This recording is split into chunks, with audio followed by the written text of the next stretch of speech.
એસઆઈઆરની કામગીરીમાં ગડબડી થયાનો પ્રદેશ કોંગ્રેસે લગાવ્યો આરોપ। મુખ્ય ચૂંટણી અધિકારી હારિત શુક્લ સાથે રૂબરૂ મુલાકાત કરીને પ્રદેશ કોંગ્રેસના ડેલિગેશનને રજૂઆત કરી।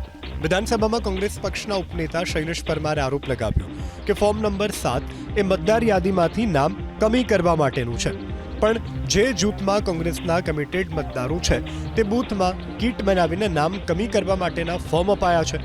ફોર્મમાં ટાઈપ કરેલી વિગતો અંગ્રેજીમાં છે અને હાથેથી લખેલી વિગત ગુજરાતીમાં છે। ભાજપ કાર્યકર્તા અનિતાબેન મોદીએ અન્ય લોકોના ચૂંટણી કાર્ડના આધારે વાંધા અરજી કરી છે, જેથી પ્રદેશ કોંગ્રેસે મુખ્ય ચૂંટણી અધિકારી પાસે જિલ્લા કલેક્ટરો પાસેથી ફોર્મ નંબર 7 અંગેની સંપૂર્ણ માહિતી મેળવવામાં આવે અને ઈઆરઓ કક્ષાએ ફોર્મ નંબર 7 ભરવારને રૂબરૂ બોલાવી આધાર પુરાવા સહિત નિષ્પક્ષ રીતે ચકાસણી કરવાની માંગ કરી અને ખોટી રીતે ફોર્મ નંબર 7 ભરનાર વ્યક્તિ વિરુદ્ધ તાત્કાલિક ફરિયાદ દાખલ કરવામાં આવે। ભારતીય જનતા પાર્ટી ગુજરાતની અંદર કોંગ્રેસના મતદારો જે વિધાનસભાની અંદર જે બૂથોમાં છે કે આ રીતે ફોર્મ નંબર 7 ખોટી રીતે ભરીને ભાજપના જ કાર્યકરો દ્વારા આ ફોર્મ જમા કરવામાં આવેલા છે। ગરીબ માણસોના ચૂંટણી કાર્ડ લઈને એ આજે પ્રૂફ થાય છે। આ તમામ પુરાવા તમામ પ્રૂફ એ ચૂંટણી અધિકારી શ્રી શુક્લાજીને પણ અમે આજે ડેલિગેશન દ્વારા એ લોકોને અમે આપેલા છે। તો ગીર સોમનાથ જિલ્લામાં પણ એસઆઈઆરની કામગીરીને લઈ રાજકીય વિવાદ થયો। જિલ્લા કોંગ્રેસ પ્રમુખ પૂંજા વંશોએ સરકાર અને ભાજપ પર ગંભીર આરોપ લગાવ્યા। એસઆઈઆરના નામે કોંગ્રેસ સમર્થક મતદારોને ટાર્ગેટ કરવાનું આયોજનબદ્ધ ષડયંત્ર રચાયું હોવાનો આરોપ લગાવી જો નિષ્પક્ષ તપાસ નહીં થાય તો ઉગ્ર આંદોલનની ઉચ્ચારી ચીમકી। જે ફોર્મ જે છે એ ફોર્મ છે એ ચિલોજ ગામના છે। ચિલોજ ગામના ફોર્મ મારી પાસે આવ્યા છે ને એમાં ફોર્મ ભરનાર છે ભટ્ટી મોહમ્મદ સતાર કાસમ અને એમાં અંગ્રેજીની અંદર સહી કરેલી છે।